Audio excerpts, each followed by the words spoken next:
Good morning, everybody, and welcome back to CogX. And Harmeen, would you like to come and take a seat? Thank you. Thanks, Alexandra. So we've got a very special opportunity here, because I don't know about you, but as somebody who was born here and raised here, British Telecom holds a very special place in my life. And also some moments of deep frustration. And so I just start by just asking the room, who here has a contract or is a user of BT or Everything Everywhere? Okay, wow. So it's pretty much the whole room. Who has had a less than perfect experience with BT? Okay, so I think BT obviously is. I mean, it's the broadband pipes that we all use, and there are days when that feels like magic, when it all works perfectly. But there's obviously lots that can be done. I mean, you're in a newly created role, Chief Digital and Innovation Officer, and I know, and we'll talk about it a little bit more. You have a great track record of being disruptive and innovating, and we'll dig into that. But I just wanted to start by understand a little bit more about who you are and why did you take this role?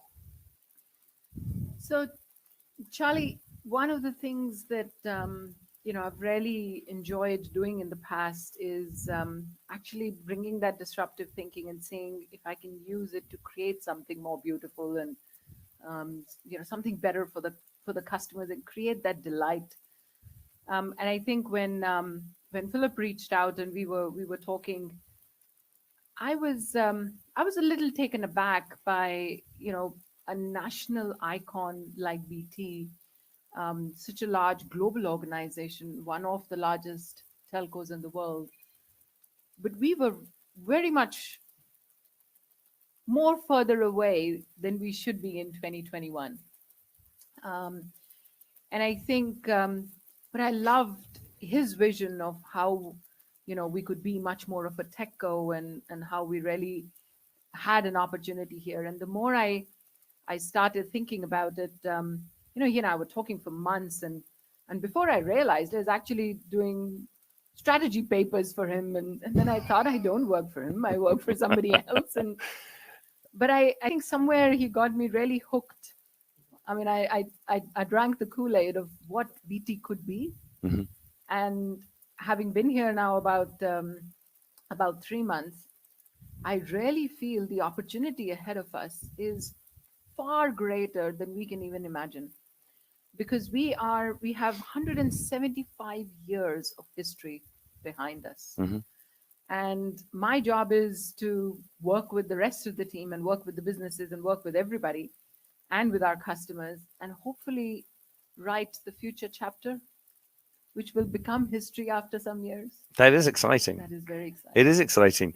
And obviously your success with Airtel is well known and well documented. It'd be, a great, I think, starting point just to talk about what do you think was at the core of that success? When you think about whether it was products you launched or infrastructure, what was the driver of that, entrepreneurship and innovation that you had? Yeah, I mean, Airtel's an amazing organization, and I think one of the largest and first largest startups of the country turned 25 just last year, and first generation promoter organization. Our promoter is still the chairman of the company, and what Airtel's achieved in 25 years. I think it's the culture. Mm-hmm.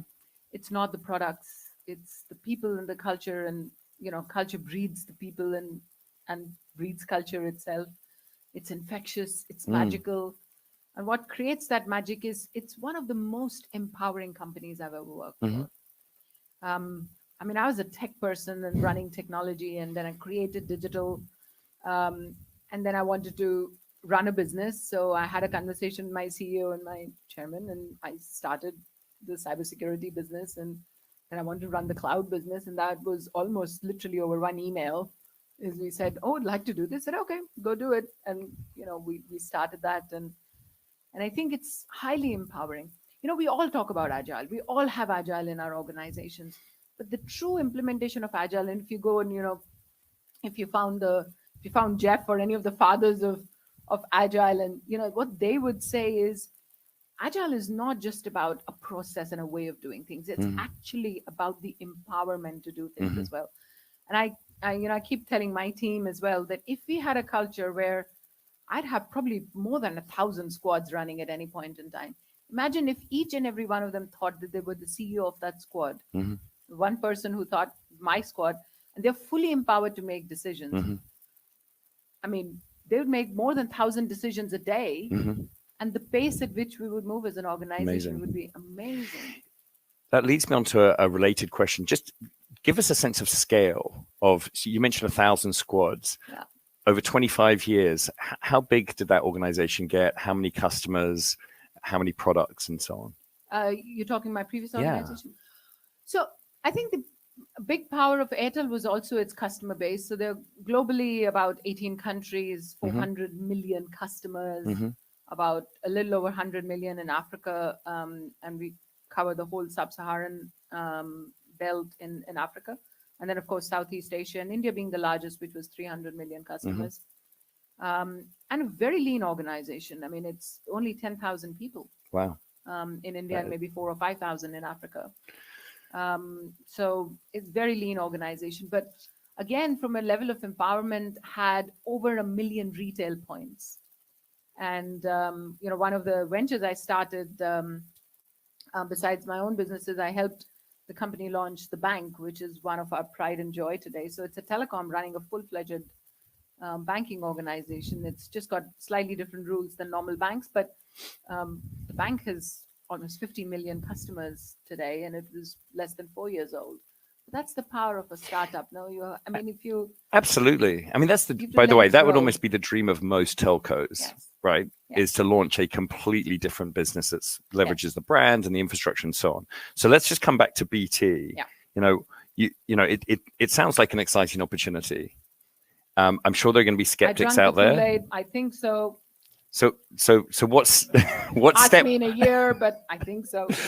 What's I mean, you're 3 months in, right? So obviously we can't talk about results yet, but what are the steps you're going to go through in order to really create that same environment, that culture that drove success at Airtel here at BT? I think I fundamentally believe that while we have 175 years of, I think, an amazing history, I had to Google to find out how many companies have existed for more than 175 years. I tell you, they're not much in the world. There are hardly any. So it's a real pleasure to see that, and it's an organization that for 175 years actually has been in the business of connecting people. But what got us here is not going to get us to the next level. And I think making that fundamental shift, and I don't believe you make a shift over a period of time. I think you wake up one morning and you decide there's going to be a different you, and you bring your different you, different you to work. And that's what I want my people to do. So it's going to be a line in the sand. We actually drew a line in the sand a few last Monday. Actually, we launched our kind of a new mission, our entire strategy with the whole team. So, what is it?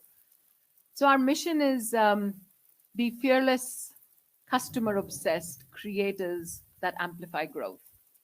And every word is very close to my heart. I want to create a culture that's totally fearless.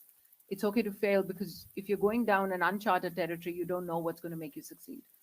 And the fear of failure is what prevents us from making a lot of decisions. And you don't know whether a decision is right or wrong. And you can't predict. Even the best AI in the world can predict it with a level of accuracy. But the only thing that you know is, in retrospect, that whether it worked or not. If it worked, fantastic. If it didn't work, you fail very fast, you recover, you pivot. And you learn from the failure. Yeah, and you learn from your failure, and you just, that's how you get to success. And I think that's the new definition. I live my life by the same principle. You make decisions based on the facts that are available to you at that point in time. And if it works out to be something wrong, you just pivot and you move forward. And that's how you get to perfection at some point. So in terms of the timing it would and the time scale it would take to create that culture, is this something you aim to achieve in the first 12 months, or is this a longer term project? And one thing that I'm particularly curious about, because we hear it again and again, is the skills shortage. The skills shortage. Yeah. Have we got the talent pool you're going to need to do that here in the UK? Well, I'll find out over the next few weeks. We're completely in the market trying to find people who have the capacity to think out of the box, actually live out of the box.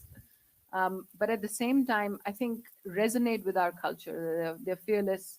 They're obsessed with customers, and really, that's what drives them. Mm-hmm. And I think an organization like BT, I mean, this room is an example that we touch almost every household and everybody's lives in some shape or form or the other. And I think very few companies that can actually say that.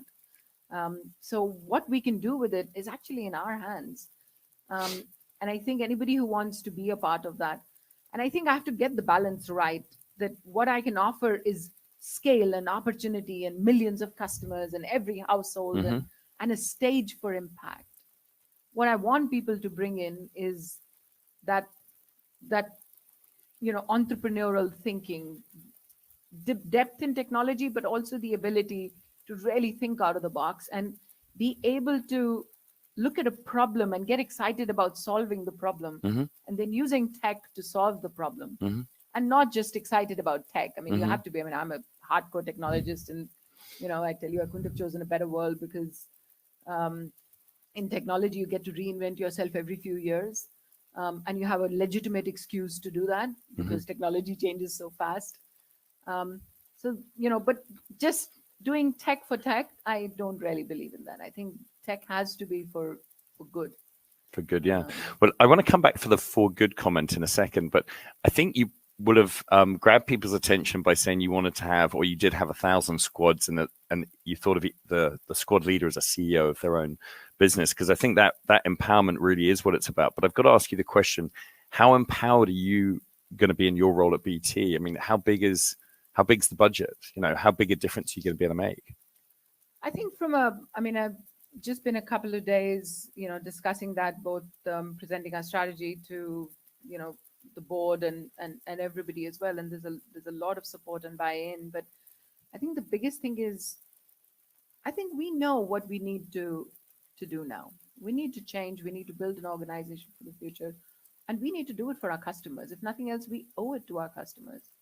They are moving. We're well into the 21st century, and they're moving into, you know, 2022 in a few months, and we have to be right there with them, to make sure that we're having the right impact. So, with that, I don't think there is a shadow of doubt Mm-hmm. in anybody's mind on what we need to be. I mean, we are evolving to be a digital communications company. Mm-hmm. And in fact, I think one of the other things that I feel where we have a greater opportunity is, because we're coming from behind, we're going to just leapfrog an entire generation of both tech and innovation. And actually, the way we're building the new telco, we're going to put everything on the cloud. There's not a single telco that exists today in the world that is 100% on the cloud. So nothing in your own facilities at all. I think by the time we are done with it, I would really doubt Okay. it. Well, I hope you come back in a few years, and we'll come back to that question, because Yeah. that would be a And I think huge. investment wise, there is a lot. I mean, we're spending well north of £1 billion a year to kind of, you know, but today a lot of the investment also goes in legacy. So I want to stop. That's the opportunity is Mm, completely. I mean, this is in our control. We have to decide where we want to put our money, and we should put our money where our mouth is. yeah. So, Well, I mean, that's a big number, and obviously you mentioned the number of customers. I know yes, BT has 1 million business customers, and most of the country as a yes, consumer customer is amazing. Um, Obviously, you've got the infrastructure in terms of the yes. communications. Is there an initial list of business or opportunities or markets you think BT should be considering or moving into that it's not in today? I think we're going to try a few. There's actually, one of the biggest things we've got to do is actually we've got to get a foundation right. The most important piece is getting the core. of the telco right as well, building out our digital channels both for our consumer and enterprise business, and really finding alternative ways for our customers to kind of not only find us but how we can grow them as well. We're creating one of our first digital products around kind of a martech um, product and solution, which we're going to experiment with a lot of the SMEs, and that one's going to be really about working. See, the SME segment is the one which is the worst hit during COVID, Mm. and they neither have deep pockets or deep funds to have been able to survive with such an extended lockdown. Plus, a lot of these businesses also thrive on working with either other businesses or individuals. If you're an individual chartered accountant or a freelancer or a contractor, I mean, that's what you do. And the impact has been from that to corner shops. I mean, it has impacted businesses all over. For So we sure. really want to see how we can be part of their story to bring them back to growth.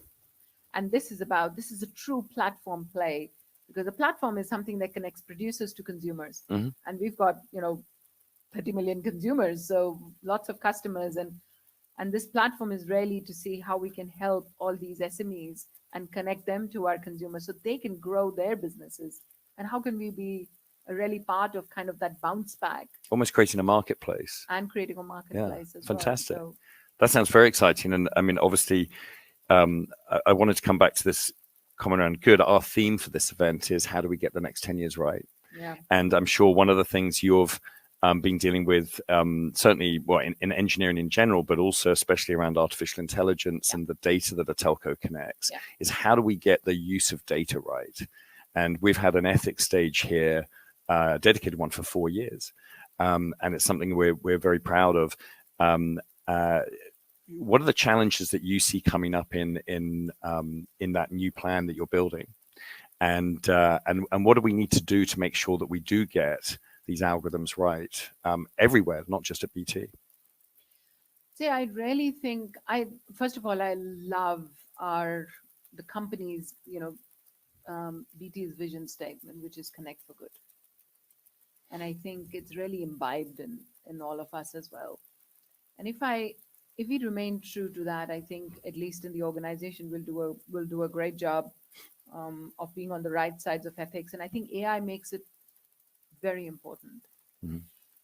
We were just talking about it the other day, that as we get much deeper into AI, and how do we ensure that we have our customers come in all kinds of shapes and sizes, and it's the diversity in the country is the diversity of our customer base. Mhm. There's a lot of diversity from thought to everything else, and culture, and gender, and everything within the company as well. And it's a very big deal for us as well. But at the same time, when you're building any of your algos, how do you build that sensitivity in that?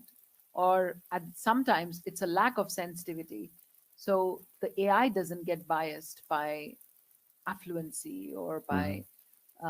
by any other kind of it could be a geographical bias as well. It could Mhm. be because that's what the AI is meant to do, learn itself and go and find this is where I'm doing better, so let me do more and more of that. Mhm. But how do you do that but still build the guardrails that you're Mhm. not building any kind of bias in that? I think I don't think it's an easy answer. No. No. um, but I think with our own minds, the morality, guardrails that we have for life need to be applied to our AI as well. We've just got to be a lot more conscious about it. Mhm. I actually think the onus is on the corporates. Mhm. I think Who do you classify as corporates? You mean your customers or no, I mean like myself. like I mean, yourself? Okay. yeah, the onus is on us Yeah. to ensure that. And I really feel if we can't do it, then the government will come and put some regulations around Mhm. it. And I think I'm sure they're thinking about it as well. But I think a lot of onus is on us. I Mhm. mean, immense data can be really used for good, for the betterment of the customers, for betterment of the company. But at the same time, how do you draw the ethics boundary around it? I think it's very Mm. important. And I think if I look around large corporates around the world, you see them abusing data. And we've seen some Mm. very big examples from the states. Um, I mean, there is something.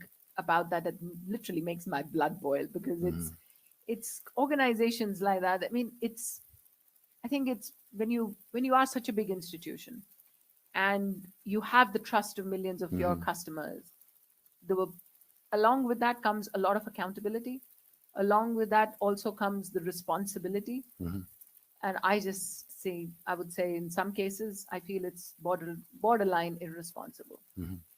Well, I think we're all aware of that feeling when we pick up our mobile phone of just how visible we must be to the telecom operator that we are signed up to everywhere we go, in our house, out of our house, and so on.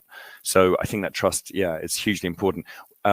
You know, a lot of the dialogue in that space has been about designing this in at the very beginning of the process. So I look forward to hearing how that progresses as you put this team together. We've got just a few minutes left. We're going to have time for one or two questions from the audience. The last thing I just wanted to talk about is if at CogX, we always like to move the conversation forward with a concrete action or two. And if you, with all your experience and having worked all over the world in different industries, look at how do we get the next 10 years right? What are what comes to mind? What do you think are the things that we all as citizens, should be thinking about, or as businesses? I think two or three things. I think for us, first of all, for us as a nation, it's worth reflecting back and thinking about saying, again, UK has a lot of glory from the past, and a few recent events, and whether we look at how COVID has so deeply impacted us for a long period of time, but hopefully we're just on the verge of bouncing back and opening up as a country. And then the whole Brexit piece as well. These are facts. How do you turn these facts and build the next 10 great years for this nation? I think is going to be very important. And again, if we don't do it, then please tell me who will. So I think somewhere we've got to think that every action has a reaction. What are our actions? What did we do today that helped me, my organization, and my country kind of move a little bit towards that? I think if we all just woke up and thought about that every day, we'd be making a lot of progress. The other thing is, I think there are some people who, in the garb of progress, are actually anti-progress.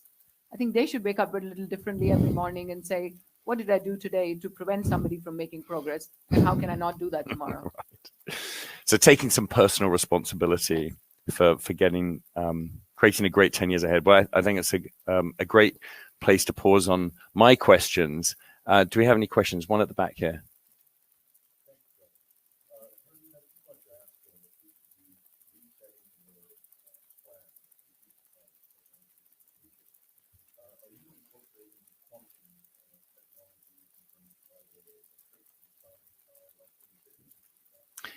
Let me repeat the question because to make sure that our online audience can hear it.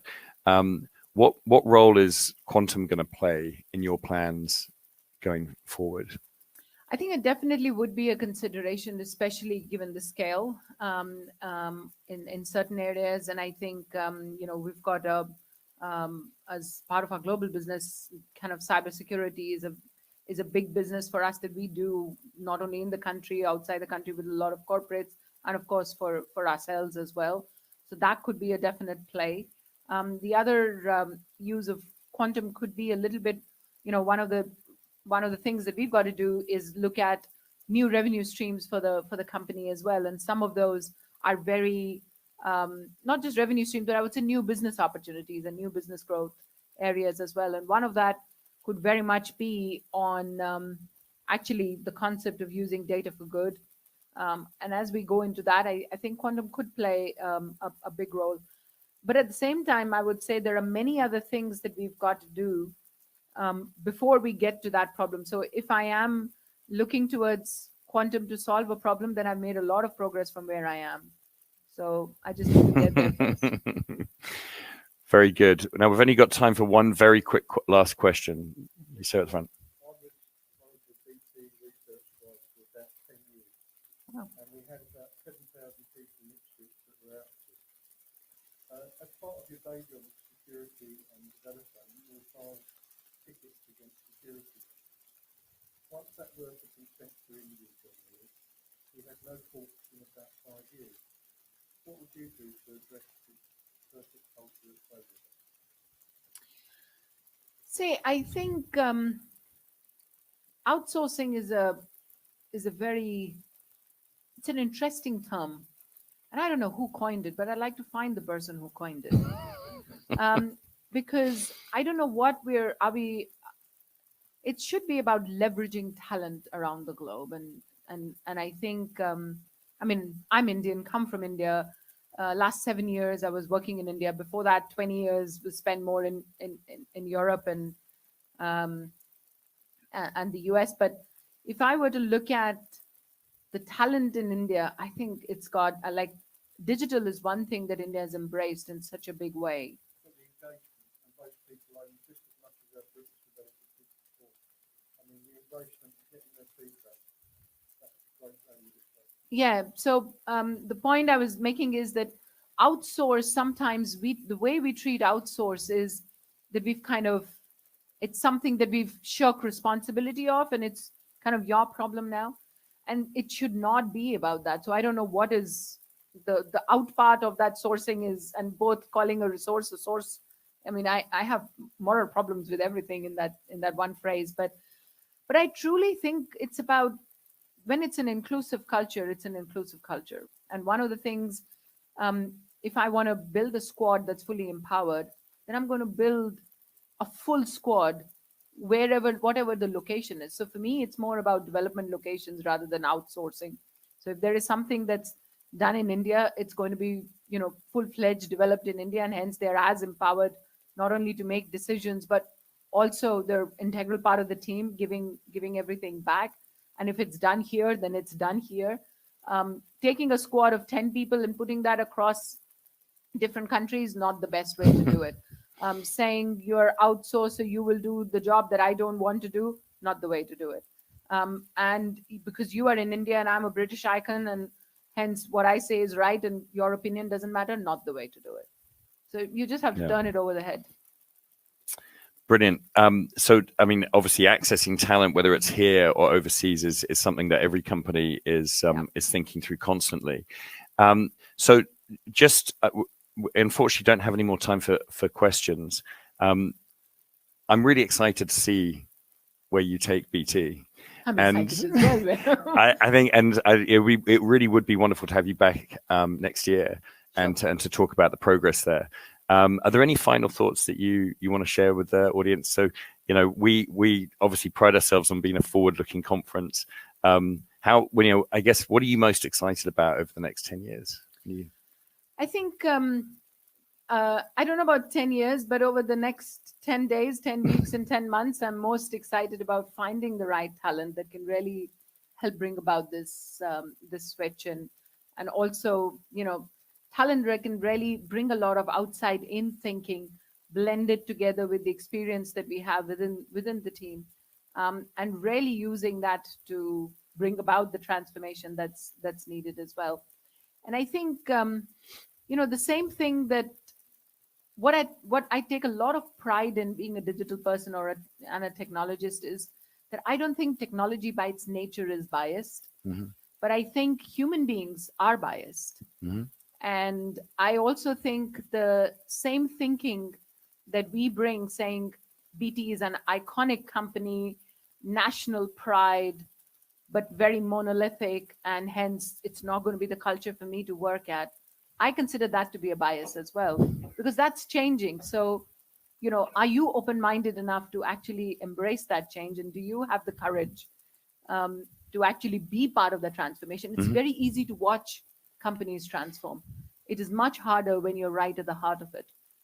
And what I promise to offer is that same startup culture, away from any bureaucracy, full freedom, and access to millions of customers, and an investment in a technology platform that really allows to bring the best out of you and excel. And I would just ask the rest of the technologies listening if they have the courage to come and join me. Brilliant.